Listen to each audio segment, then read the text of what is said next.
Message എന്ന് പറയുന്നത് return back to the first love.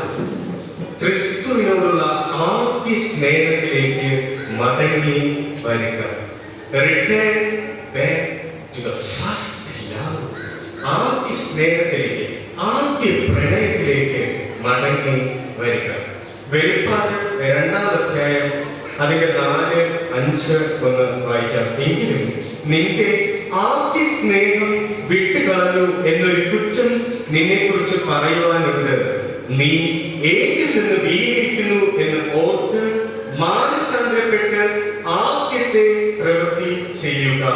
അല്ലാതിരുന്നാൽ ഞാൻ വരികയും നീ മാനസാന്തരപ്പെടാതിരുന്നാൽ നിന്റെ നിലവിളക്ക് അതിന്റെ നിലയിൽ നിന്ന് നീക്കുകയും ചെയ്യും. ഒരു കുറ്റം നിന്നെ പറ്റി പറയുവാനുണ്ട്. നിന്റെ ആദ്യ സ്നേഹം നീ വിട്ട് കളഞ്ഞു. ഇത് യോഹന്നാനുണ്ടായ ഒരു വെളിപ്പാടാണ്. അത് പറയുന്നത് എഫെസോസ് എന്ന് പറയുന്ന ഒരു സഭയോടാണ്. എഫെസോസ് എന്ന് പറയുന്ന സഭയെ പറ്റി നാം അറിയണമെങ്കിൽ എഫെസോസ് എന്ന് പറയുന്ന സ്ഥലത്തെ പറ്റി നാം മനസ്സിലാക്കേണ്ടിയിരിക്കുന്നു. എഫെസോസ് എന്ന് പറയുന്ന സ്ഥലം റോമൻ ഒരു പോർട്ട് സിറ്റി ആയിരുന്നു. അതായത് ഒരു തുറമുഖം ആയിരുന്നു. ഒത്തിരി വ്യാപാരങ്ങൾ നടന്നിരുന്ന, വ്യാപകമായിട്ട് വ്യാപാരങ്ങൾ ചെയ്തിരുന്ന രാജ്യങ്ങളെ കണക്ട് ചെയ്യുന്ന, ചേർത്ത് പിടിക്കുന്ന ഒരു തുറമുഖ നഗരമായിരുന്നു എഫെസോസ് എന്ന് പറയുന്നത്. മാത്രമല്ല പണ്ട് കാലത്ത് ആൻഷ്യൻ വേൾഡില് one of the 7 wonders of the world എന്നറിയപ്പെട്ടിരുന്ന, അതായത് ലോകത്തെ തന്നെ 7 അത്ഭുതങ്ങളിൽ ഒന്നെന്നറിയപ്പെട്ടിരുന്ന അർത്തമീസ് ദേവിയുടെ ക്ഷേത്രം സ്ഥിതി ചെയ്തിരുന്ന ഒരു സ്ഥലമായിരുന്നു എഫെസോസ് എന്ന് അറിയപ്പെടുന്നത്. അപ്പോൾ അത്രത്തോളം ടൂറിസം, അത്രത്തോളം ട്രേഡ്, വ്യാപാരവും എല്ലാം നടന്നിരുന്ന ഒരു സ്ഥലം എഫെസോസ്. ആ സ്ഥലത്തിലേക്കാണ് ക്രിസ്തുവിന്റെ സ്നേഹ സന്ദേശവുമായിട്ട് പൗലോസ് അപ്പോസ്തലൻ എത്തുന്നത്. അവർക്ക് ക്രിസ്തുവിന്റെ സ്നേഹത്തെ പറ്റി പറയുകയും അവർ യേശുവിലേക്ക് വരികയും ചെയ്യുന്നു. എന്നാൽ തുടർന്നുള്ള കാലങ്ങളിൽ അവിടെ ഒത്തിരി പെർസിക്യൂഷൻ നടക്കുകയാണ്. അതായത് കൂട്ടക്കൊലകൾ. അതായത് ക്രിസ്തുവിനെ അവർ സ്നേഹിച്ചതിന്റെ പേരിൽ, ക്രിസ്തുവിനോടുള്ള വിശ്വാസം അവർ ഏറ്റുപറഞ്ഞതിന്റെ പേരിൽ, ക്രിസ്തുവിനുള്ള വിശ്വാസം തള്ളി പറയാത്തതിന്റെ പേരിൽ റോമൻ ചക്രവർത്തിയും അതുപോലെ തന്നെ ഈ അർത്തമീസ് ദേവിയുടെ ഫോളോവേഴ്സ്, ശിഷ്യഗണങ്ങളെല്ലാം ഈ ദൈവസഭയെ ഉപദ്രവിച്ചു എന്ന് കാണുന്നു. വെളിപ്പാട് 2:2-3 നമ്മൾ ഇപ്രകാരം വായിക്കുന്നു: ഞാൻ നിന്റെ പ്രവൃത്തിയും പ്രയത്നവും സഹിഷ്ണുതയും കൊള്ളയില്ലാത്തവരെ നിനക്ക് സഹിച്ചുകൂടാത്തതും അപ്പോസ്തലന്മാരല്ലാതിരിക്കെ തങ്ങൾ അപ്പോസ്തലന്മാർ എന്ന് പറയുന്നവരെ നീ പരീക്ഷിച്ച് കള്ളന്മാർ എന്ന് കണ്ടതും നിനക്ക് സഹിഷ്ണുതയുള്ളതും എന്റെ നാമം നിമിത്തം നീ സഹിച്ചതും തളർന്നു പോകാതിരുന്നതും ഞാൻ അറിയുന്നു. ആ സഭയുടെ ഒന്ന് നോക്കിയേ, അത്രയും പീഡനം അനുഭവിച്ചിരുന്ന, അത്രയും പീഡനം നേരിട്ടിരുന്ന ആ സമയത്തും അവർ തളർന്നു പോയില്ല. അവർ ക്രിസ്തുവിൽ സഹിഷ്ണുത ഉള്ളവർ ആയിരുന്നു. അപ്പോൾ ആ പീഡന സമയത്ത് പോലും അത്രയും ധൈര്യത്തോടുകൂടെ നിന്ന ഒരു സഭ. ആ സഭയെ പറ്റിയാണ് യോഹന്നാൻ ഒരു വെളിപ്പാടുണ്ടാകുന്നത്. എഫെസോസ് സഭയ്ക്ക് എഴുതുക, നിന്റെ ആദ്യ സ്നേഹം വിട്ടുകളഞ്ഞു എന്നൊരു കുറ്റം നിന്നെ പറ്റി പറയുവാൻ ഉണ്ട്. സാത്താന് ഒരു സ്ട്രാറ്റജി, അതായത് എങ്ങനെ ഒരാളെ പറ്റിക്കണം, എങ്ങനെ ഒരാളെ ചതിക്കണം എന്ന് സാത്താന് വ്യക്തമായിട്ടറിയാം. നമ്മളൊക്കെ എത്ര പ്രായമുള്ളവരായിരിക്കും ഇവിടെ ഇരിക്കുന്നതിൽ മാക്സിമം? എത്ര പ്രായമുള്ളവരായിരിക്കും? ഒരു 60, 70, 80 അല്ലെ, മാക്സിമം ഒരു 90 വയസ്സ് ഇതിനകത്തുള്ളവരായിരിക്കും അല്ലെ നമ്മളെല്ലാവരും. എന്നാൽ സാത്താനാണെങ്കിലോ, ഈ ലോകം ഉണ്ടായത് മുതൽ സാത്താൻ അറിയാതെ എങ്ങനെ ഒരാളിനെ പറ്റിക്കണം, എങ്ങനെ ഒരാളിനെ വഞ്ചിക്കണം എന്നൊക്കെ. കുഞ്ഞുമക്കളെ, എങ്ങനെ നമ്മളെല്ലാം പറ്റിക്കണമെന്ന് സാത്താൻ വ്യക്തമായിട്ട് അറിയാം. അവരൊരു സ്ട്രാറ്റജി ഉണ്ട്. നല്ല രീതിയിൽ ഒരു സഭ പോകുന്നു എന്ന് കണ്ടാൽ ആദ്യം അവന്റെ സ്ട്രാറ്റജി നമ്പർ 1 ആണ് പാപം ആ സഭയിലേക്ക് അങ്ങനെ, അല്ലെങ്കിൽ പാപം ഓരോ വ്യക്തിയുടെയും ചെയ്യും. അല്ലെങ്കിൽ പാപ പ്രലോഭനങ്ങൾ ഓരോ വ്യക്തിയുടെ ജീവിതത്തിലും ഉണ്ടാകും. ഉദാഹരണം പറഞ്ഞാൽ തമ്മിൽ കുറ്റം കണ്ടുപിടിക്കുക. വളരെ ശ്രദ്ധിക്കുക. ഇത് കർത്താവ് എന്നിലൂടെ സംസാരിക്കുന്നുണ്ട് എങ്കിൽ, ആർക്കെങ്കിലും ഹൃദയത്തിൽ പാപബോധം ഉണ്ടാകുന്നുണ്ടെങ്കിൽ, പരിശുദ്ധാത്മാവ് പാപബോധം നൽകുന്നുണ്ടെങ്കിൽ ഇവിടെ വെച്ച് മാനസാന്തരപ്പെടുക. പരസ്പരം കുറ്റം കണ്ടുപിടിക്കുക. അല്ലെ, മാനുഷികമായിട്ടുള്ള ഒരു ബലഹീനതയാണ്. എല്ലാ മനുഷ്യരുടെയും ഒരു ക്യാരക്ടറാണ് മറ്റൊരാളുടെ കുറ്റം കണ്ടുപിടിക്കുക, മറ്റൊരാളുടെ കുറ്റത്തെ പറ്റി സംസാരിക്കുക, മറ്റൊരാളെ പറ്റി പരദൂഷണം പറഞ്ഞ് നടക്കുക, അതിൽ രസം കണ്ടെത്തുക, അതിൽ രസിക്കുക. എങ്ങനെ ഒരാളെ താഴ്ത്തി കെട്ടാൻ പറ്റുമോ അങ്ങനെ ഒരാളെ താഴ്ത്തി കെട്ടുക. കുറ്റം കണ്ടെത്തുക. അതുപോലെ തന്നെ അസൂയ. ഒരാൾ നല്ലതായി പ്രവർത്തിക്കുന്നത് കാണുമ്പോൾ അസൂയ ഉണ്ടാകുക. അതുപോലെ പക, മനസ്സിലെല്ലാം മറ്റുള്ളവർക്ക് പക. അതുപോലെ സംശയം, അതുപോലെ അഹങ്കാരം. നമ്മൾ വലിയ തെറ്റൊന്നും ചെയ്യുന്നില്ലായിരിക്കും എന്ന് ആശ്വസിപ്പിക്കുമ്പോൾ എല്ലാവരും ഉള്ള ഒരു മഹാപാപമാണ് അഹങ്കാരം.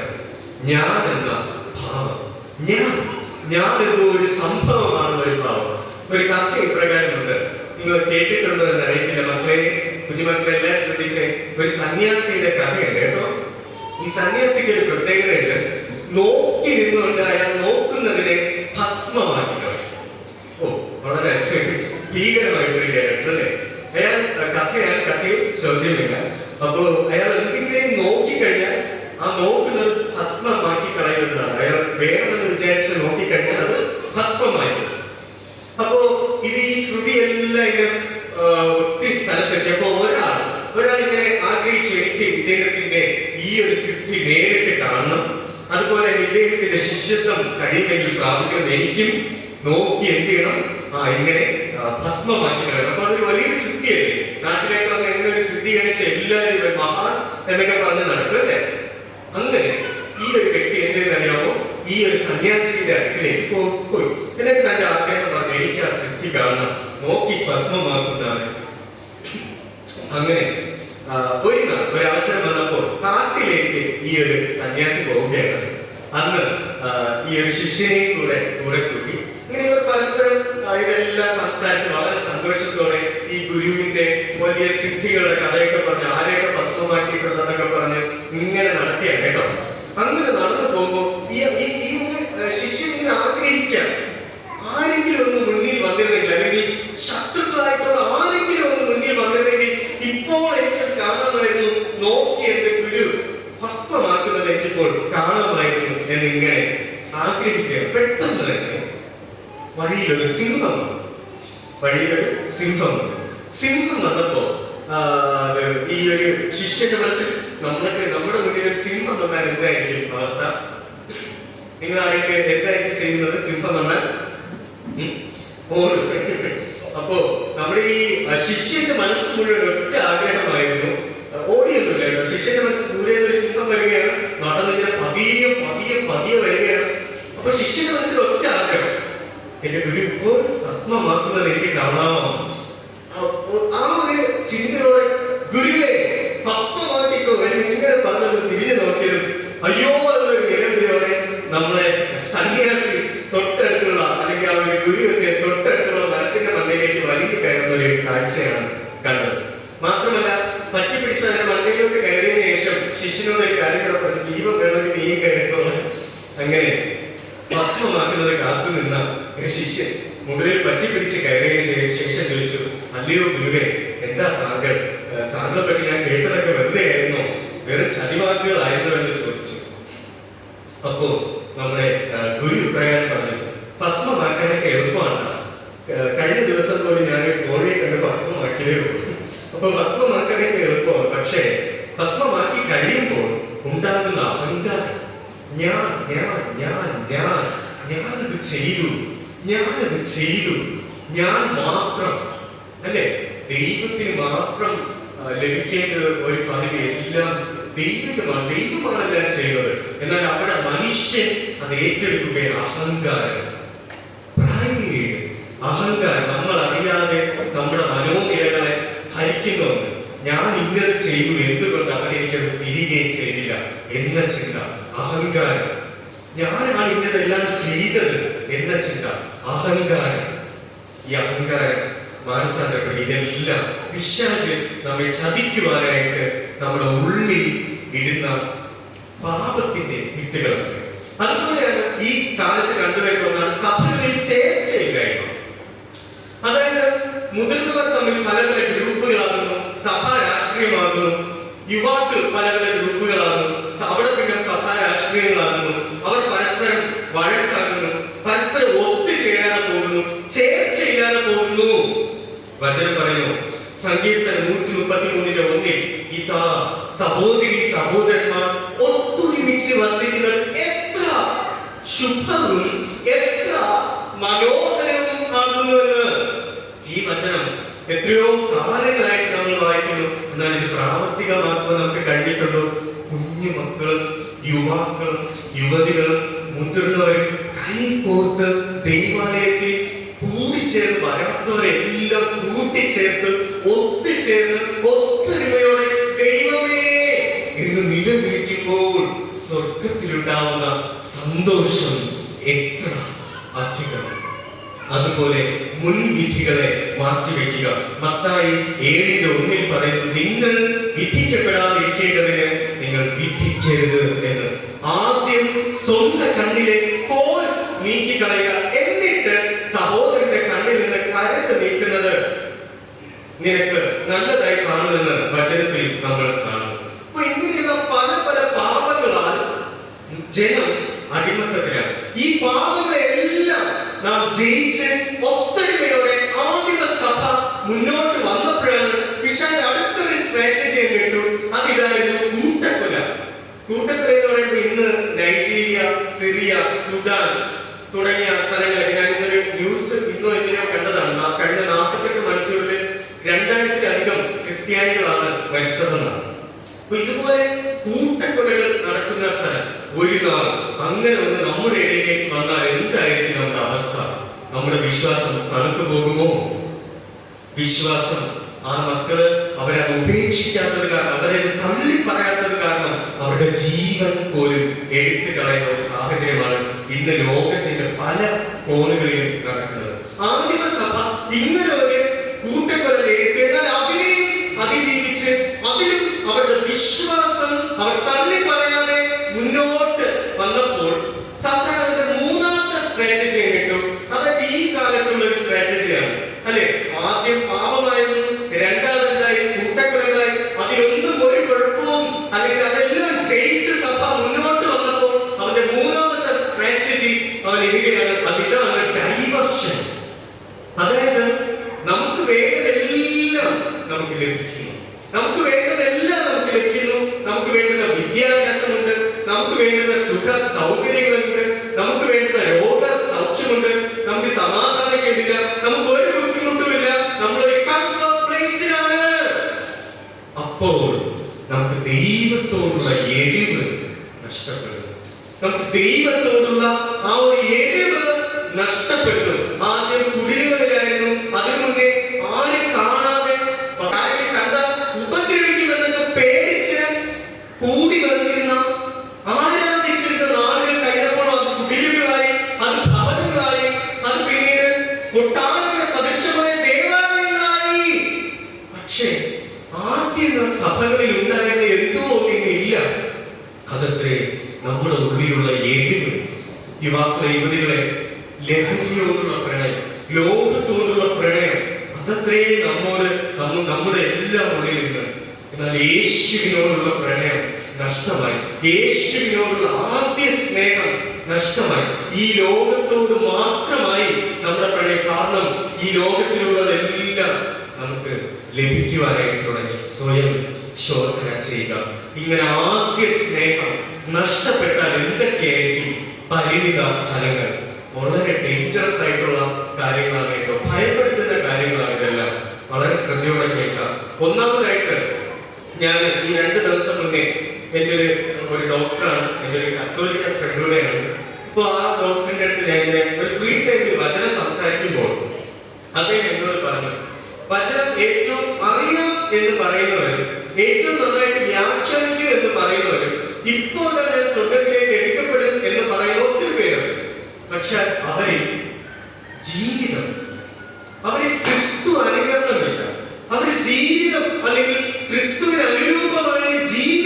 കാണുവാനായിട്ട് കഴിയുന്നില്ല.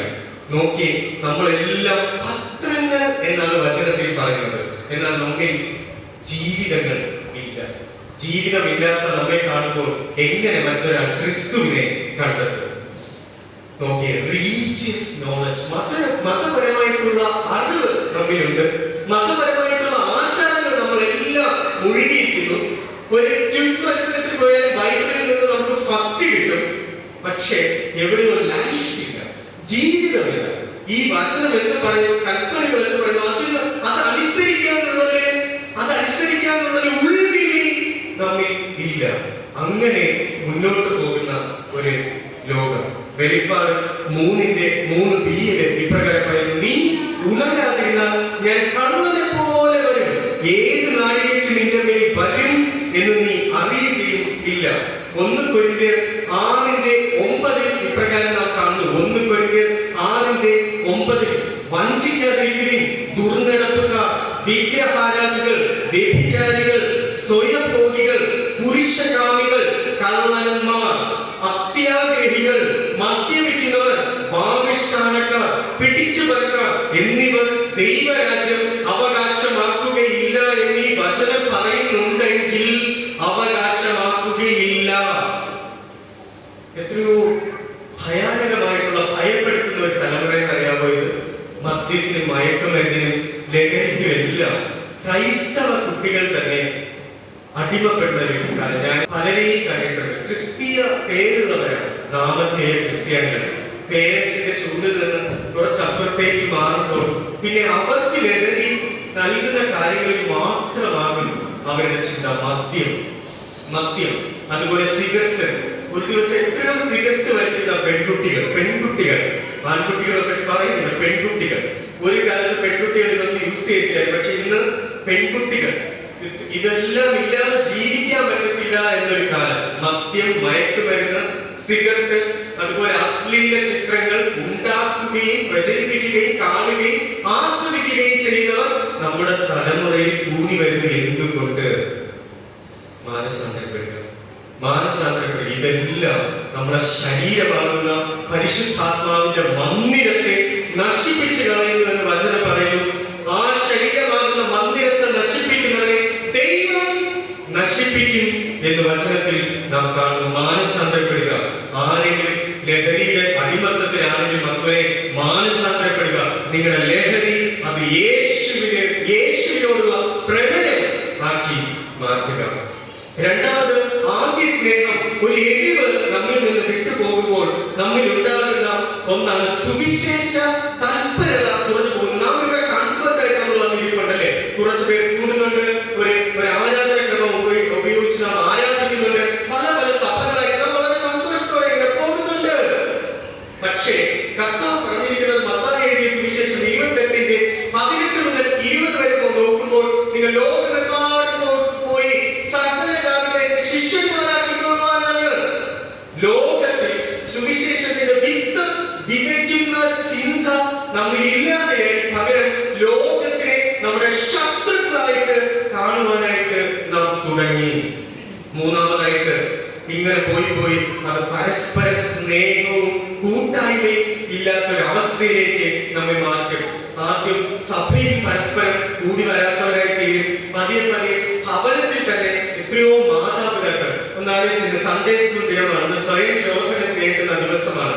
എത്ര അപ്പനും അമ്മയും പരസ്പരം എന്നും സംസാരിക്കാറുണ്ട്.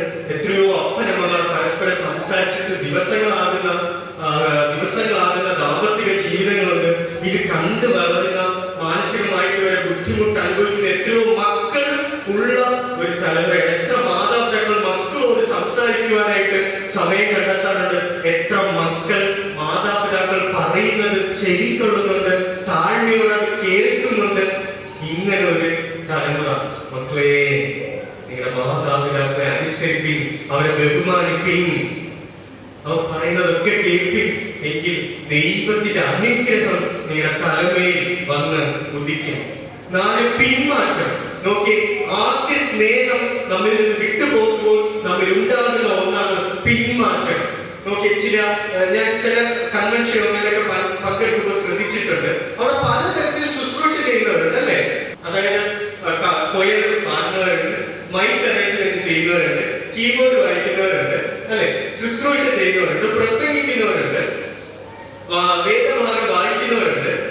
കസാല അതെല്ലാം പേർക്ക് അതിന്റെ സ്ഥാനത്തെല്ലാം ഇടുന്നവരുണ്ട്, അല്ലെ വാഹനം ഓടിക്കുന്നവരുണ്ട്, ഫുഡ് ക്രമീകരിക്കുന്നവരുണ്ട്. ഇങ്ങനെ പലതരത്തിൽ ദൈവ ശുശ്രൂഷ ചെയ്യുന്ന പലരുമുണ്ട്. അവർക്ക് ഒരുപക്ഷെ വിദ്യാഭ്യാസം ഉണ്ടാവണമെന്നില്ല, ജോലി ഉണ്ടാവണമെന്നില്ല, ജോലി മഹാത്മ്യങ്ങൾ ഉണ്ടാവണമെന്നില്ല. പക്ഷെ അവർക്ക് കർത്താവിനോടുള്ള ഒരു എരിവുണ്ട്. പക്ഷെ ഈ തലമുറയിൽ നാം കാണുന്ന ഇതെല്ലാം ഉണ്ടായിട്ടും നാം ഒരു പിന്മാറ്റം, നമ്മുടെ മനസ്സിലൊരു പിന്മാറ്റം, അതായത് അവിടെ വന്നാൽ എനിക്ക് ദൈവസ്ഥാനത്തെ അനുഭവിക്കാൻ പറ്റുന്നില്ല എന്നൊരു സ്വയം ന്യായീകരണം നമ്മുടെ മനസ്സിൽ നാം തന്നെ ഉണ്ടാക്കിയിട്ട് ആരാധനകളിൽ പങ്കെടുക്കാത്ത ഒരു കാലം. ഒരു കഥ ഇപ്രകാരമാണ്, നിങ്ങൾ ഒരുപക്ഷെ കേട്ടിട്ടുണ്ടായിരിക്കും. അതായത് ഒരിക്കലൊരു പെൺകുട്ടി ഇങ്ങനെ ഒരു ആരാധന കഴിഞ്ഞതിന് ശേഷം അച്ഛനോട് വന്ന് പറഞ്ഞു, അച്ഛൻ എനിക്ക് ദൈവസ്ഥാനത്തെ അനുഭവിക്കാനൊന്നും പറ്റുന്നില്ല, അതിനാൽ തന്നെ ഞാൻ അടുത്ത ആഴ്ച മുതൽ ആരാധനയ്ക്ക് വരുന്നില്ല എന്ന് പറഞ്ഞു. അപ്പൊ എന്താണ് എനിക്ക് ദൈവസ്ഥാനത്തെ അനുഭവിക്കാൻ പറ്റാത്തതെന്ന് ചോദിച്ചപ്പോൾ പറഞ്ഞു, എല്ലാവരും പരസ്പര സംസാരമോടെ എല്ലാവരും അച്ഛൻ ഇവിടെ ഘോരമായിട്ട് പ്രസംഗിക്കുന്നുണ്ട്, പക്ഷെ ആരും അത് ചെവിക്കൊള്ളുന്നില്ല. എല്ലാവരും ഫോണിലൊക്കെ നോക്കിയും അതുപോലെ പരസ്പരം സംസാരിച്ചൊക്കെ ഇങ്ങനെ പോവുകയാണ്. എനിക്കിവിടെ ദൈവത്തെ ഒന്നും അനുഭവിക്കാൻ പറ്റുന്നില്ല, ഇവിടെ ദൈവമൊന്നുമില്ല. അങ്ങനെ ഒരു വർത്തമാനം പറഞ്ഞെങ്കിൽ കൊച്ചിനിരിക്കുകയാണ്. അപ്പോ ഈ അച്ഛൻ ഒരു കാര്യം പറഞ്ഞു, മോളെ നീ ഒരു കാര്യം ചെയ്യും, അടുത്ത ആരാധനയുടെ സമയത്ത് നീ പുറത്തിറങ്ങിയതിനു ശേഷം ഒരു ഗ്ലാസ് നിറയെ വെള്ളം എടുക്കണം, അതിൽ ഒരു തുള്ളി പോലും താഴെ വീഴാതെ നീ ആ സഭയുടെ ചുറ്റും നടന്ന് അത് പുറകെ കൊണ്ട് വച്ചിരിക്കാനായിട്ട് പറഞ്ഞു. അങ്ങനെ ആ മോള് ഒരു തുള്ളി പോലും ആ ഗ്ലാസ്സിൽ നിന്ന് വീഴാതെ, അത് നിറഞ്ഞിരിക്കുന്ന ഒരു തുള്ളി പോലും വീഴാതെ വളരെ ശ്രദ്ധയോടെ ആ സഭയ്ക്ക് ചുറ്റും നടന്ന് അത് പിന്മുറയിൽ കൊണ്ട് വെച്ചു. അച്ഛൻ ചോദിച്ചു, ഇതിൽ നിന്ന് ഒരു തുള്ളി പോലും വീണില്ലല്ലോ, എന്താ കാരണം എന്ന് വെച്ചു. ഞാൻ വളരെ ശ്രദ്ധയോടെ അതിൽ തന്നെ കോൺസെൻട്രേറ്റ് ചെയ്ത് ഒരു തുള്ളി പോലും വീഴാതെ ഞാൻ ശ്രദ്ധയോടെ നടന്നു എന്ന് പറഞ്ഞു. അപ്പൊ നീ ചുറ്റുപാടുള്ള ഒന്നും കണ്ടില്ലേ ഇപ്പോൾ, അല്ലെങ്കിൽ സംസാരിച്ചുകൊണ്ടിരിക്കുന്ന ബാക്കിയുള്ളവരെയോ, അല്ലെങ്കിൽ എന്താ ബഹളം വെക്കുന്നവരെയോ, അല്ലെങ്കിൽ ശ്രദ്ധയില്ലാതെ നിൽക്കുന്നവരെയോ, ഈ ചുറ്റുപാടുള്ള ഒന്നും നീ കണ്ടില്ലേ എന്ന് ചോദിച്ചപ്പോൾ ഇല്ല അച്ഛൻ, ഞാൻ ഒന്നും കണ്ടില്ല, ഞാൻ വളരെ ശ്രദ്ധയോടെ എന്റെ കയ്യിൽ ഒരു തുള്ളി പോലും ഈ ഗ്ലാസ്സിൽ നിന്ന് പോകരുതെന്ന് മാത്രമേ ഞാൻ ആഗ്രഹിച്ചുള്ളൂ എന്ന് പറയുവാനായിട്ട്. സഹോദരങ്ങളെ, എന്താണ് ഇതിന്റെ അർത്ഥം എന്ന് പറയുന്നത്? നാം ദൈവസന്നിധിയിൽ വരുമ്പോൾ നാം മറ്റുള്ളവരെ വെച്ചല്ല നമ്മളെ കമ്പയർ ചെയ്യുന്നത്, യേശുവിനെ വെച്ചിട്ടാണ് നാം കമ്പയർ ചെയ്യുന്നത്. നാം ദൈവസന്നിധിയിലേക്ക് വരുമ്പോൾ നമ്മുടെ ഹൃദയങ്ങൾ ഏകാഗ്രമാക്കി, നമ്മുടെ ഹൃദയങ്ങളാണ് ദൈവസന്നിധിയിൽ ഒരു എണ്ണ പോലെ പകരേണ്ടത്. നമ്മുടെ ഉള്ളങ്ങളെയാണ്, തകർന്നും നുറുങ്ങിയുമുള്ള ഹൃദയത്തെയാണ് ദൈവം നോക്കുന്നത്. നമ്മൾ എക്സ്റ്റേണൽ ആയിട്ടുള്ള ഒരു അപ്പിയറൻസും അല്ല, നമ്മളെ ഭൗതികമായിട്ടുള്ള നമ്മളെ പുറമോടികളല്ല.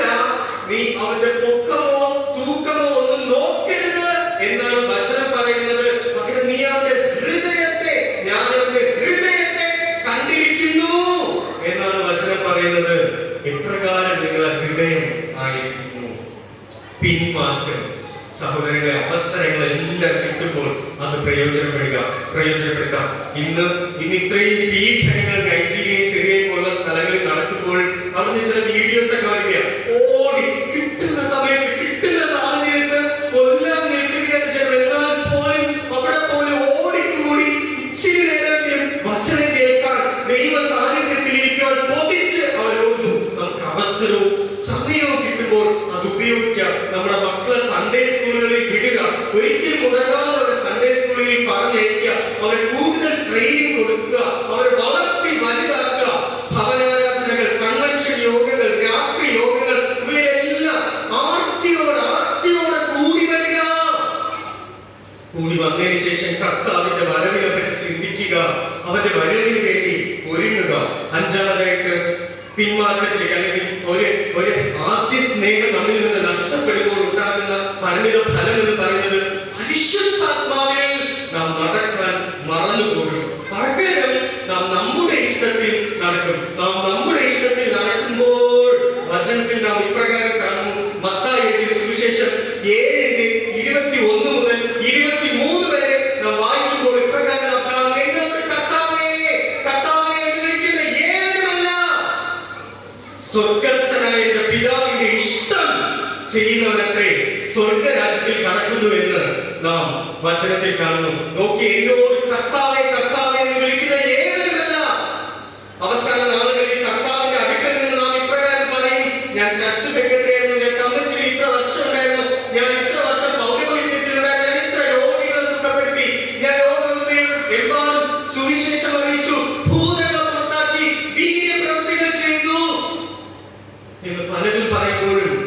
കർത്താവ് നമ്മോട് പറയും, അധർമ്മം പ്രവർത്തിക്കുന്നവനെ എന്നെ വിട്ടുപോ, ഞാൻ നിന്നെ അറിയുന്നില്ല.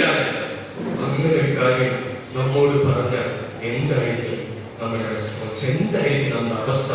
ഒരു നാൾ പോലും നാം പള്ളികൾ മുടങ്ങിയിട്ടില്ലായിരിക്കും. പക്ഷേ ഒരു ജീവൻ, ഒരു എരിവ്, ഒരു ആദ്യ സ്നേഹം നമ്മളില്ലായിരിക്കും.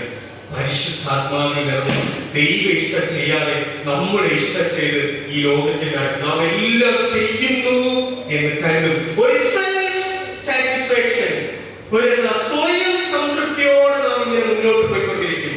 ആറാമതായിട്ട് അവന്റെ വരവിനായിട്ട് നാം കാത്തിരിക്കാതെ കണ്ണി വയ്ക്കുന്നതിനിടയിൽ ഒരു നാൾ കള്ളനെ പോലെ അവൻ വരുമെന്ന് പറയുന്നു. അവൻ വരുമ്പോൾ അവന്റെ വരവ് നാം അറിയാതെ നഷ്ടപ്പെട്ടു പോകുന്നവരായി നാം തീരും. യഹൂദന്മാരുടെ കല്യാണത്തെ പറ്റി നിങ്ങൾ കേട്ടിട്ടുണ്ടോ? പണ്ടത്തെ കല്യാണം കേട്ടോ? അപ്പോ മക്കളെ, കഥയാണ് എല്ലാവരും കേട്ടോ. പണ്ട് യഹൂദന്മാരുടെ കല്യാണം, യേശുവിന്റെ കാലത്ത്, യേശുവിന്റെ ശിഷ്യന്മാരുടെ കാലത്ത് എന്ന് പറയുമ്പോൾ ഈ കല്യാണങ്ങൾക്ക് ഒത്തിരി പ്രത്യേകതകളുണ്ടായിരുന്നു. അതായത് ഇങ്ങനെയായിരുന്നു: ഒരു എൻഗേജ്മെന്റ് ആദ്യം നടക്കുന്നു. ഒരു പുരുഷനും ഒരു ജൂത സ്ത്രീയും പരസ്പരം കാണുന്നു. അവര് എൻഗേജ്മെന്റ് നടത്തുന്നു. എൻഗേജ്മെന്റ് എന്ന് പറയുമ്പോൾ നമ്മൾ ഇവിടുത്തെ എൻഗേജ്മെന്റ് അല്ല, കല്യാണം കഴിയുന്നതിന് തുല്യമാണ്. പക്ഷെ അവർ ഒരുമിച്ച് പാർക്കുന്നില്ല എന്ന് മാത്രമേ ഉള്ളൂ. അപ്പൊ എൻഗേജ്മെന്റ് കഴിയുന്നു. പുരുഷൻ സ്ത്രീക്കും സ്ത്രീ പുരുഷനും എല്ലാം പരസ്പരം വാക്ക് കൈമാറുന്നു. അതിനുശേഷം പുരുഷൻ സ്ത്രീ വീട്ടുകാർക്ക്, സ്ത്രീക്ക് കുറെ സമ്മാനങ്ങൾ, നമ്മുടെ ഡൗറി, സ്ത്രീധനം എന്നൊക്കെ നേരെ തിരിച്ചാണ് അല്ലെ. ആദ്യകാലത്തെ കാര്യമാണ് ഞാൻ പറഞ്ഞത്. ഈ ജൂത പുരുഷൻ ഈ സ്ത്രീക്ക് ഒത്തിരി സമ്മാനങ്ങൾ, ഡൗറി അല്ലെങ്കിൽ സ്ത്രീധനമായിട്ടൊക്കെ ഒത്തിരി സമ്മാനങ്ങൾ നൽകും. അതിനുശേഷം ഈ പുരുഷൻ പോകും. എന്ന് വരുമെന്ന് പോലും പറയത്തില്ല. ഒരു നാൾ പുരുഷന്റെ സുഹൃത്തുക്കളുമായിട്ട് വരികയും ഈ പെൺകുട്ടിയെ കൂട്ടിക്കൊണ്ട് പോവുകയും ചെയ്യും. അപ്പൊ എന്ന് വരുമെന്ന് അറിയാത്തത് കൊണ്ട് തന്നെ ചിലപ്പോൾ 1 വർഷമാകാം, 1.5 വർഷമാകാം. അത്രയും നാൾ ഈ പെൺകുട്ടി ഈ പുരുഷനെയും മണവാളനെയും മനസ്സിൽ സ്വപ്നം കണ്ടുകൊണ്ട് തന്നെ വിശുദ്ധീകരിച്ച് തന്നെ കൂടുതൽ സൗന്ദര്യവതിയാക്കി തന്റെ വിവാഹ വസ്ത്രമൊക്കെ ഇങ്ങനെ നെയ്ത് കൂടുതൽ നല്ല വസ്ത്രങ്ങളൊക്കെ നെയ്ത് എത്രത്തോളം തന്നെ കൂടുതൽ മനോഹരമാക്കുമ്പോൾ ആക്കാൻ കഴിയുമ്പോൾ അത്രത്തോളം തന്നെ വിശുദ്ധീകരിച്ച് തന്റെ മണവാളിന് വേണ്ടി ഇങ്ങനെ കാത്തിരിക്കും. പുരുഷൻ എന്താണ് ചെയ്യുന്നതെന്നറിയോ? പുരുഷൻ തന്റെ അപ്പന്റെ ഭവനത്തിലേക്ക് പോയിട്ട് ഒന്നുകിൽ പുതിയൊരു ഭവനം വയ്ക്കും, അല്ലെങ്കിൽ അപ്പന്റെ ഭവനത്തോട് ചേർന്ന് പുതിയൊരു തന്റെ മണവാട്ടിക്ക് പാർക്കുവാനായിട്ട് പുതിയൊരു റൂം, ഒരു മുറി ഉണ്ടാകും. അങ്ങനെ ഉണ്ടാക്കിയ ശേഷം തന്റെ സുഹൃത്തുക്കളുമായിട്ട് വലിയ ശബ്ദത്തോടെ, ആരോട് പറയാതെ വലിയ ശബ്ദത്തോടെ, നന്നായിട്ട് വരുമ്പോഴായിട്ട് അറിയുന്നത് ഒരു രാത്രി വന്ന് തന്റെ മണവാട്ടിയെ കൂട്ടിക്കൊണ്ടു പോകും. നോക്കി, ഇതുപോലെയാണ് ക്രിസ്തുവിന്റെ രണ്ടാം വരവ്. അതായത് ഒരിക്കലായി അവൻ തന്റെ രക്തം നൽകി നമ്മെ എല്ലാവരെയും വിലക്കി വാങ്ങിയിരിക്കുന്നു. അവൻ തന്റെ രക്തം എന്ന ആ ധനം നൽകി നമ്മെ എല്ലാം വീണ്ടെടുത്തിരിക്കുന്നു. നാം ക്രിസ്തുവിന്റെ മണവാട്ടികൾ, സഭ ക്രിസ്തുവിന്റെ മണവാട്ടികൾ, അവന് വേണ്ടി കാത്തിരിക്കേണ്ടവർ, അവന് വേണ്ടി നമ്മെ തന്നെ വിശുദ്ധീകരിച്ച് കാത്തിരിക്കേണ്ടവർ, നമ്മെ തന്നെ ഓരോ ദിവസവും അവന്റെ വരവിനായിട്ട് എരിവോടെ പരിശുദ്ധാത്മാവിൽ നിറഞ്ഞ് എത്രത്തോളം അവനെ കാണുമ്പോൾ ഇഷ്ടപ്പെടും എന്ന ചിന്തയോടെ ഓരോ ദിവസവും നമ്മെ തന്നെ വിശുദ്ധീകരിക്കേണ്ടുന്ന സഭ ആകുന്ന മണവാട്ടിയാണ് നാം.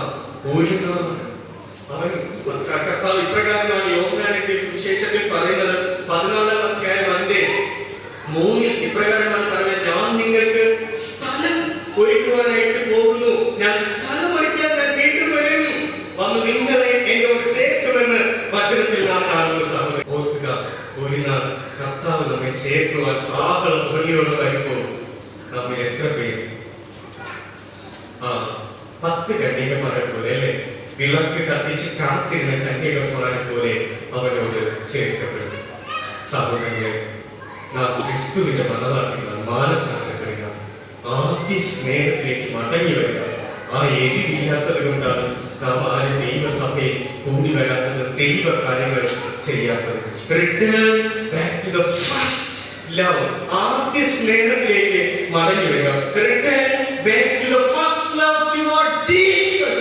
യേശുവിനോടുള്ള ആദ്യ സ്നേഹത്തിലേക്ക് മടങ്ങി വരിക. Return back to the love of Christ. ക്രിസ്തുവിനോടുള്ള സ്നേഹത്തിലേക്ക് മടങ്ങി വരിക. Return back to the communion of Holy Spirit. പരിശുദ്ധാത്മാവിനോടുള്ള പരിശുദ്ധമായ ആ കൂട്ടായ്മയിലേക്ക് മടങ്ങി വരിക. നിങ്ങൾ മാനസാന്തരപ്പെടുവാൻ തയ്യാറാണെങ്കിൽ സക്കായിയെ കാട്ടത്തിൽ നിന്ന് ഇറങ്ങി വാ, താഴോട്ട് ഇറങ്ങി വാ എന്ന് പറഞ്ഞപ്പോൾ ആ കാട്ടത്തിൽ നിന്ന് സക്കായി ഇറങ്ങി വന്നതുപോലെ പാപത്തെ വിട്ട് നിങ്ങൾ ഇറങ്ങി വരാൻ തയ്യാറാണെങ്കിൽ മോശയോട് ഇതാ ദൈവം പറയുകയാണ്, മോശേ നീ നിൽക്കുന്ന സ്ഥലം വിശുദ്ധ ഭൂമിയാകയാൽ നിന്റെ കാലിൽ നിന്ന് ചെരുപ്പ് ഊരിക്കളയുക എന്ന് പറയുമ്പോൾ അവനിതാ ചെരുപ്പൂരി എറിഞ്ഞു കളഞ്ഞ് കർത്താവിന്റെ അടുക്കിലേക്ക് ഓടി വരുന്നത് പോലെ, വിശുദ്ധ സ്ഥലത്ത് നിൽക്കുന്നത് പോലെ ഓടി വരുവാൻ, പാപത്തെ ഊരി എറിഞ്ഞ് ഓടി വരുവാൻ തയ്യാറാകുന്നെങ്കിൽ നോഹയുടെ കാലത്ത് ജലപ്രളയം ഉണ്ടായപ്പോൾ ആ പെട്ടകത്തിൽ നിന്നൊരു പ്രാവിനെ പുറത്തേക്ക് വിട്ടപ്പോൾ ലോകത്തിൽ ഒരിടത്തും അതിന് കാല് കിട്ടുവാൻ സ്ഥലം കണ്ടില്ല എന്ന് കണ്ടപ്പോൾ ആ പെട്ടകത്തിലേക്ക് മടങ്ങി വന്നതുപോലെ ദൈവസഭയിലേക്ക്, ക്രിസ്തുവിനോടുള്ള കൂട്ടായ്മയിലേക്ക് മാനസാന്തരപ്പെട്ട് പാപത്തെ പുറകിലേക്ക് വലിച്ചെറിഞ്ഞ് മടങ്ങി വരുവാൻ തയ്യാറാകുന്നുവെങ്കിൽ ക്രിസ്തു നിങ്ങളെ ചെയ്യുന്ന ഒരു പ്രവൃത്തിയാണ് പുതിയ ജനനം. ഞാൻ മടങ്ങി വരുവാൻ തയ്യാറാകുമ്പോൾ യേശു ദൈവം നമ്മൾ ചെയ്യുന്ന ഒരു പ്രവൃത്തിയാണ് പുതിയ ജനനം. ഒരു പുതിയ ജനനം. മാതാപിതാക്കൾ തീരുമാനമെടുക്കുമ്പോൾ ഈ ലോകത്ത് മക്കൾ പിറക്കുന്നത് പോലെ ദൈവം തീരുമാനിക്കുമ്പോൾ, ഒരു മനുഷ്യന്റെ ഇഷ്ടത്തിനാലല്ല, ജഡത്തിന്റെ ഇഷ്ടത്താലല്ല, പുരുഷന്റെ ഇഷ്ടത്താലല്ല, രക്തത്തിൽ നിന്നല്ല, പക്ഷേ ദൈവത്തിന്റെ ഇഷ്ടത്താൽ ഒരു നാൾ നാം വീണ്ടും ജനിക്കുന്ന ഒരു അവസ്ഥ ഉണ്ടാവും. നാം മാനസാന്തരപ്പെടുമ്പോൾ പരിശുദ്ധാത്മാവ് നമ്മിൽ പാപബോധം നൽകുമ്പോൾ ആ പാപത്തെ വിട്ട് നാം തിരിയാൻ തയ്യാറാകുമ്പോൾ കർത്താവ് നമ്മുടെ ഉള്ളിൽ ഒരു പുതിയ മനുഷ്യനെ നൽകും. 2 കൊരിന്ത്യർ 5:17 നമ്മൾ ഇപ്രകാരം കാണുന്നു, ഒരുവൻ ക്രിസ്തുവിലായാൽ അവൻ പുതിയ സൃഷ്ടി ആകുന്നു എന്ന്. നോക്കി, എന്തൊക്കെയാണ് പുതിയ സൃഷ്ടിയുടെ പ്രത്യേകത? ലോകത്തിലേക്ക് പോകുന്ന ഓരോ മക്കളും, പുറത്തേക്ക് സഭയിൽ നിന്ന് ഇറങ്ങുന്ന ഓരോ മക്കളും, ഞാൻ ഈ ഓടിച്ച് ഞാൻ 8 പോയിന്റ്സ് വളരെ പെട്ടെന്ന് പറയും. ആ 8 പോയിന്റ്സ് നമ്മൾ അനുകരിക്കുക. ഈ ഒരു 8 പോയിന്റ്സ്, 8 ക്യാരക്ടേഴ്സ് ആണ് ഒരു ദൈവ മനുഷ്യന്റെ, ഒരു പുതിയ ജനനം സംഭവിച്ച ഒരു പുതുക്കപ്പെട്ട വ്യക്തിയുടെ ജീവിതത്തിൽ ഉണ്ടായിരിക്കേണ്ടത്. ഒന്ന്, അവൻ ദൈവത്താൽ കഴുകപ്പെട്ടിരിക്കും. അവന്റെ പഴയ പാപങ്ങൾ യേശു കഴുകി, തന്റെ രക്തം കൊണ്ട് കഴുകി ശുദ്ധീകരിച്ച് അവനെ പുതുക്കി ഒരു പുതിയ സൃഷ്ടിയാക്കി മാറ്റും. യെഹെസ്കേൽ പ്രവചനം 36:26 ഇപ്രകാരം കാണുന്നു, ഞാൻ നിങ്ങൾക്ക് പുതിയൊരു ഹൃദയം തരും. 25 ഇപ്രകാരം കാണുന്നു, ഞാൻ നിങ്ങളുടെ മേൽ നിർമ്മല ജലം തളിക്കും, നിങ്ങൾ നിർമ്മലരായിത്തീരും, ഞാൻ നിങ്ങളുടെ സകല മലിനതകളെയും സകല വിഗ്രഹങ്ങളെയും നീക്കി നിങ്ങളെ നിർമ്മലീകരിക്കും. ദൈവം ചെയ്യുന്ന ഒരു പ്രോസസ്, ദൈവം ചെയ്യുന്ന ഒരു പ്രക്രിയയാണ്. നമ്മെ അവൻ കഴുകി ഒരു പുതിയ മനുഷ്യനാക്കി മാറ്റും. രണ്ടാമത്, ഹോളി സ്പിരിറ്റ്. 36:26 നാം ഇപ്രകാരം കാണുന്നു, പുതിയൊരു ആത്മാവിനെ നിങ്ങളുടെ ഉള്ളിലാക്കും. 27 നമ്മൾ ഇപ്രകാരം കാണുന്നു, ഞാൻ എന്റെ ആത്മാവിനെ നിങ്ങളുടെ ഉള്ളിലാക്കി നിങ്ങളെ എന്റെ ചട്ടങ്ങളിൽ കൽപ്പനകളിൽ നടക്കുമാറാക്കുമെന്ന്. ഹോളി സ്പിരിറ്റ്, പരിശുദ്ധാത്മാവ്. മക്കളെ, മാതാപിതാക്കളെ, പ്രത്യേകിച്ച് മാതാപിതാക്കൾ വളരെ ശ്രദ്ധയോടായിരിക്കാം. ഇപ്പൊ ഒത്തിരി മാതാപിതാക്കളെ ലോകത്ത് നമ്മൾ കാണുന്നുണ്ട്. നാമധേയരായിട്ടുള്ള ക്രിസ്ത്യാനികൾ എന്ന് പറയുന്നത് ഒത്തിരി. നമ്മൾ എന്താണ് നമ്മുടെ മക്കളെ പറ്റി പ്രാർത്ഥിക്കുന്നത്?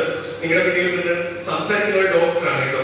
അപ്പൊ എന്റെ അനുഭവങ്ങളിൽ നിന്ന് തന്നെ പറയാം, എന്തായാലും മാതാപിതാക്കൾ മക്കൾക്ക് വേണ്ടി പ്രാർത്ഥിക്കുന്നത് നമ്മുടെ മക്കളുടെ പേരിന്റെ കൂടെ കുറച്ച് ഡിഗ്രീസ് ആഡ് ചെയ്യാനാണോ? ഡോക്ടർ എന്ന പദവി, അല്ലെങ്കിൽ ആ പേരിന് പിന്നിലൊക്കെ കുറെ ഡിഗ്രികൾ ആഡ് ചെയ്യാനാണോ? ഈ ഡിഗ്രീസ് ഒന്നും ദൈവരാജ്യത്തിൽ അവനെ എത്തിക്കുവാൻ മതിയാകുന്നത് അല്ല. അതോ അവന് നല്ലൊരു കുടുംബം, അല്ലെങ്കിൽ നല്ല ഭവനം, അവൻ ഇവിടെ വിദേശത്തേക്ക് നല്ലൊരു വിസയിൽ ജോലി, ഇങ്ങനെ ഇതൊക്കെ ആഗ്രഹിച്ചായിരിക്കും ഓരോ മാതാപിതാക്കളും അവരുടെ മക്കൾക്ക് വേണ്ടി പ്രാർത്ഥിക്കുന്നത്. എന്നാൽ ഈ തലമുറയിൽ അങ്ങനെ അല്ല പ്രാർത്ഥിക്കേണ്ടത്. നിങ്ങൾ ഓരോ മക്കളും നഷ്ടപ്പെടാതെ പരിശുദ്ധാത്മാവിൽ നിറയുവാൻ, ഓരോ ദിവസവും പരിശുദ്ധാത്മാവിൽ നിറഞ്ഞ് മുന്നോട്ട് പോകുവാനായിട്ട് പ്രാർത്ഥിക്കുക. മുമ്പേ അവന്റെ രാജ്യവും നീതി അന്വേഷിക്കുക. അതോടുകൂടി ഇതൊക്കെയും നിങ്ങൾക്ക് ലഭിക്കും. നാം ഈ ഇറങ്ങി പോകുന്ന സ്ഥലങ്ങൾ എന്ന് പറയുന്നത് എന്താ വളരെ ഭയപ്പെടുത്തുന്നതാണ്. അതായത് നമ്മൾ തെറ്റ് ചെയ്തില്ല എങ്കിൽ പോലും തെറ്റിൽ വീണു പോകുന്ന ഒരു തലമുറയാണ്. തെറ്റ് നമ്മൾ ചെയ്തില്ലെങ്കിൽ പോലും ആ തെറ്റുകാരുടെ പേര് വരുന്ന ഒരു തലമുറയാണ്. എത്രയോ അനുഭവങ്ങൾ എന്ന് പറയും. മക്കൾക്ക് വേണ്ടി പ്രാർത്ഥിക്കുക, മക്കൾക്ക് വേണ്ടി ഉപവസിക്കുക, ഉപവാസ പ്രാർത്ഥനകൾ ശക്തിപ്പെടുത്തുക, പരിശുദ്ധാത്മാവിൽ ജലം നിറയുവാനായിട്ട് പ്രാർത്ഥിക്കുക, മടങ്ങി വരിക. മൂന്നാമതായിട്ട് വചനം വായിക്കുവാനായിട്ട് ഒരു ആഗ്രഹം. നമ്മൾ പുതുതായി ജനിക്കുമ്പോൾ വചനം വായിക്കുവാനായിട്ട് ഒരു ത്വര എന്ന് പറയുന്നത് പോലെ ഒരു ആഗ്രഹം, എപ്പോഴും ഒരു ആർത്തിയായിരിക്കും. നിങ്ങൾ വചനം വായിക്കാറുണ്ടോ സഹോദരങ്ങളെ? പലരും, പല വിശിഷ്ട വ്യക്തികൾ പോലും ഈ വചനത്തിനെ അടച്ചവർ പല വേദിയിലേക്ക് കൊണ്ടുപോകാറുണ്ട്. പക്ഷെ അവർ വചനം വായിക്കാറില്ല. നമ്മൾ നടത്തുന്നവർ പോലും വചനം വായിക്കാറില്ല. വചനം എന്നത് നമ്മുടെ ഉള്ളിലുള്ള ആത്മാവിന്റെ ഭക്ഷണം. വചനം എന്ന ഈ ഭക്ഷണം ഭക്ഷിക്കാത്തവർ എങ്ങനെ നമ്മെ ആത്മീയമായിട്ട് നടത്തും? അവർ വെറും ജഡീകമായിട്ട് നമ്മെ നടത്തും. സഹോദരങ്ങളെ, വചനം ഭക്ഷിക്കുക. നാലാമതായിട്ട് ഒരു പ്രാർത്ഥനാ ജീവിതം. നമ്മളെ മക്കളെ ഓരോ ദിവസവും നിങ്ങൾ അവരെ ആഹാരം കഴിച്ചു എന്ന് ഉറപ്പ് വരുത്തുന്നത് പോലെ വചനം വായിച്ചു എന്ന് ഉറപ്പ് വരുത്തുക. ആ വചനം അവരുടെ കാലിന് ദീപവും അവരുടെ പാതയ്ക്ക് പ്രകാശവും അവരെ നയിക്കുന്നതുമായിട്ട് മാറും. നാലാമതായിട്ട് ഒരു പ്രാർത്ഥനാ ജീവിതം ഉള്ളവരായിട്ട് മാറുക. D.L. മൂഡി, നിങ്ങൾ കേട്ടിട്ടുണ്ടോ? ലോക പ്രശസ്തനായിട്ടുള്ള ഒരു സുവിശേഷകനാണ് D.L. മൂഡി എന്ന് പറയുന്നത്. അപ്പോൾ ഇദ്ദേഹം ഒരിക്കൽ ലണ്ടനിലെ സുവിശേഷം സംസാരിക്കുമ്പോൾ ഒരു 2 നേരമുണ്ട്. അതായത് മോർണിംഗ് ഒരു സെഷനുണ്ട്, അതുപോലെ ഈവനിങ് വൈകിട്ട് ഒരു സെഷനുണ്ട്. ഇങ്ങനെ 2 നേരം ആ സെയിം ചർച്ചിൽ സുവിശേഷം സംസാരിക്കുന്നുണ്ട്. രാവിലെ ഇങ്ങനെ സുവിശേഷം സംസാരിക്കുമ്പോൾ കേൾക്കുന്ന ജനത്തിൽ ഒരു തീ കാണാനായിട്ടില്ല. നമ്മളിങ്ങനെ വചനം സംസാരിക്കുമ്പോൾ എപ്രകാരമാണ് ജനം എന്ന് നമുക്ക് മനസ്സിലാവും. അവർക്ക് കേൾക്കാൻ താല്പര്യമുള്ളവരാണോ അതോ എങ്ങനെയെങ്കിലും ഒന്ന് കഴിഞ്ഞു പോയി എന്ന് ചിന്തിക്കുന്നവരാണോ എന്ന് നമുക്ക് മനസ്സിലാവും. അപ്പോ ഇതുപോലെ D.L. മൂഡി ഈ വചനം സംസാരിക്കുമ്പോൾ പെട്ടെന്ന് തന്നെ D.L. മൂഡിക്ക് മനസ്സിലായി ഈ ജനത്തിൽ ഒരു ഇൻട്രസ്റ്റും ഇല്ല. അവർക്ക് എങ്ങനെയെങ്കിലും ഈ വചനം ഒന്ന് കഴിഞ്ഞ് അവർക്ക് അവരുടെ കാര്യങ്ങൾ വീട്ടിൽ ആ മനോഹരമായിട്ടുള്ള സദ്യയുണ്ട്, അപ്പൊ എങ്ങനെയെങ്കിലും ഇതൊക്കെ കഴിച്ച് ഇവിടെ നിന്ന് സ്ഥലം വിട്ടാൽ മതി എന്ന ചിന്തയോടെ ആയിരുന്നു ജനമെന്ന് മനസ്സിലായി. അങ്ങനെ അദ്ദേഹം ഒത്തിരി മടുത്തിട്ട് വൈകിട്ടത്തെ സെഷൻ അറ്റൻഡ് ചെയ്യണമെന്ന് തന്നെ ഒരു മനസ്സില്ല. പക്ഷെ പ്രോമിസ് ചെയ്ത് ഞാൻ വൈകിട്ടത്തെ സെഷൻ കൂടെ അറ്റൻഡ് ചെയ്യുന്ന D.L. മൂഡിയാണ്. ലോക പ്രശസ്തനായിട്ടുള്ള സുവിശേഷകനാണ് അദ്ദേഹം. അങ്ങനെ വൈകിട്ടത്തെ സെഷൻ അറ്റൻഡ് ചെയ്യുമ്പോൾ അസാധാരണമായിട്ടുള്ള ഒരു ദൈവശക്തി, ഒരു ദൈവത്തിന്റെ തീ ആ ജനത്തിലേക്ക് ഇറങ്ങി വരികയും അവർ സകലരും മാനസാന്തരപ്പെടുകയും ചെയ്തു. സ്നാപം ഏറ്റിട്ടുണ്ട്, പക്ഷെ പലരും മാനസാന്തരപ്പെട്ടിട്ടില്ല. ആ ഒരു അനുഭവം മാനസാന്തരത്തിന്റെ ഒരു അനുഭവം ആ സഭയിൽ ഉണ്ടാകുവാനായിട്ടില്ലേ. അപ്പൊ ഈ D.L. മൂഡിയെ ചിന്തിക്കുക, എന്താ അമാനുഷികമായിട്ടുള്ള ഒരു കാര്യമാണ് ഈ സംഭവിക്കുന്നത്. അങ്ങനെ അദ്ദേഹം അതിനെപ്പറ്റി അന്വേഷിച്ചപ്പോൾ അദ്ദേഹത്തിന് ഒരു കാര്യം മനസ്സിലായി. അവിടെ ഒരു പെൺകുട്ടി ഉണ്ടായിരുന്നു ആ രാജ്യത്ത്. മേരിയൻ അറ്റ്ലാഡ് എന്നാണ് ആ പെൺകുട്ടിയുടെ പേര്. ആ പെൺകുട്ടിക്ക് ആരാധനയിൽ അറ്റൻഡ് ചെയ്യാൻ പറ്റിയില്ല. ആ പെൺകുട്ടിയുടെ സഭയിലായിരുന്നു ആരാധന നടന്നത്. ആ പെൺകുട്ടി ഒരു ഹോസ്പിറ്റലിൽ അവശ നിലയിൽ കിടപ്പിലാണ്. പക്ഷേ D.L. മൂഡിയുടെ ശുശ്രൂഷ എന്നവരൊക്കെ കേട്ടപ്പോൾ അന്ന് മുതൽ അദ്ദേഹത്തിന് വേണ്ടി പ്രാർത്ഥിക്കുന്ന ഒരു പെൺകുട്ടിയായിരുന്നു മേരിയൻ അറ്റ്ലാഡ്. അങ്ങനെ ഇരിക്കാൻ ഈ പെൺകുട്ടിയുടെ സഭയിൽ തന്നെ ഈ പറഞ്ഞ D.L. മൂഡി സംസാരിക്കുവാനായിട്ട് ഇടയായിരുന്നു. നോക്കി, ഈ പെൺകുട്ടി അത് കേട്ടാണ് പകൽ മുതൽ ആ രാത്രി വരെ കർത്താവിന്റെ സന്നിധിയിൽ കിടപ്പിലാണ് ആ മോള്. എന്നാൽ അവിടെ കിടന്നുകൊണ്ട് അവൾ കർത്താവിനോട് പ്രാർത്ഥിക്കുവാനായിട്ട് ഇടയായി. ആ ശുശ്രൂഷയ്ക്ക് വേണ്ടി അതിന്റെ പരിണിത ഫലമായിട്ട് അവിടെ വന്ന എല്ലാവരും മാനസാന്തരപ്പെടുകയും സുവിശേഷത്തിൽ വിശ്വസിക്കുകയും അവരുടെ ഉള്ളത്തിൽ ദൈവത്തിന്റെ തീ ഇറങ്ങി വരികയും ചെയ്തു. സഹോദരങ്ങളെ, ഒരു പ്രാർത്ഥന, കിടന്നുകൊണ്ട് ഒരു പ്രാർത്ഥന. ഞാൻ പറയുന്ന വലിയ ഉപവാസത്തിനെ പറ്റി ഒന്നുമല്ല. ഒരു പെൺകുട്ടി കിടക്കയിൽ കിടന്ന് പ്രാർത്ഥിച്ച ഒരു പ്രാർത്ഥന. അഞ്ചാമതായിട്ട് നാം പുതുതായി ജനിക്കുമ്പോൾ ഇപ്രകാരം ഒരു വിശ്വാസം നമ്മിൽ വരും. ഞാൻ മരിച്ചു, ക്രിസ്തു അത്രേ എന്നിൽ ജീവിക്കുന്നു എന്നൊരു വിശ്വാസം. പരസ്പരം തമ്മിൽ തല്ലാനൊക്കെ നിൽക്കുമ്പോൾ ഇങ്ങനൊരു വിശ്വാസം ഉണ്ടെങ്കിൽ, അതെ, ഞാൻ മരിച്ചു, ക്രിസ്തു ആണെങ്കിൽ ജീവിക്കുന്നു എന്ന വിശ്വാസം വരുമ്പോൾ ഒരുവരെ തല്ലാനായിട്ട് കൈയിലെ പൊങ്ങി വരുമ്പോൾ ചിന്തിക്കും, അയ്യോ, ക്രിസ്തു ആണെങ്കിൽ ജീവിക്കുന്നത്, ക്രിസ്തു ആണെങ്കിൽ പ്രവർത്തിക്കുന്നത്, ക്രിസ്തു ആണെങ്കിൽ എന്ത് ചെയ്യും? ഒരു പാപത്തിന് മുന്നിൽ നിൽക്കുമ്പോൾ ഇപ്രകാരം നാം ചിന്തിക്കും, ക്രിസ്തു ആയിരുന്നെങ്കിൽ എന്ത് ചെയ്യും? ഈ സാഹചര്യത്തിൽ എന്ത് ചെയ്യുമെന്ന് ഗലാത്യർ 2:20 പറയുന്നു, ക്രിസ്തുവിനോട് കൂടെ ക്രൂശിക്കപ്പെട്ടിരിക്കുന്നു, ഇപ്പോൾ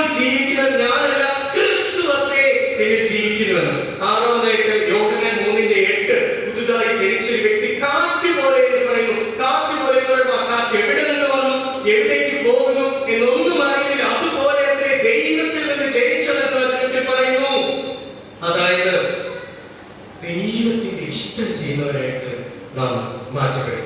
ഏഴാമതായിട്ട് നാം കർത്താവിന്റെ വരവിനെ കാത്തിരിക്കുന്നവരായിട്ട്. നിങ്ങൾ കർത്താവിന്റെ വരവിനെ ഭയപ്പെടുന്നുണ്ടോ?